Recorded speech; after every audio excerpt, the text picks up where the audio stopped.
Pemilu di depan gedung DPR MPR, Jalan Gatot Subroto, Tanah Abang, Jakarta Pusat, Jumat siang sempat terjadi keributan. Masa pendukung hak angket saling sindir dengan masa yang menolak hak angket digulirkan. Masa pro dan kontra hak angket pemilu adu argumen bahkan saling dorong hingga nyaris ricuh di depan Kompleks Parlemen Jalan Gatot Subroto, Jakarta Pusat. Masa pendukung hak angket kecurangan pemilu meminta petugas memindahkan lokasi masa penolak hak angket.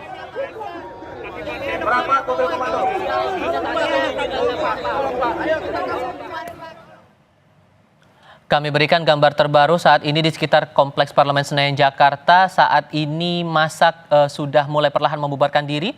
Petugas keamanan juga melakukan sterilisasi area terakhir sebelum akhirnya masa sudah membubarkan diri ke area masing-masing menyelesaikan masa ataupun juga unjuk rasa di depan Kompleks Parlemen Senayan, Jakarta. Ada dua kubu di sini. Tadi dilaporkan oleh tim liputan kami yang berada di sana. Ada masa yang pro pada usulan hak angket dugaan kecurangan pemilu 2024 dan ada masa yang menolak atas usulan hak angket ini digulirkan di DPR RI. Dan ini persis gambaran terbaru di depan gedung DPR MPR Senayan, Jakarta. Masa perlahan sudah mulai membubarkan diri, petugas keamanan juga melakukan sterilisasi dan akses jalan perlahan sudah mulai dibuka.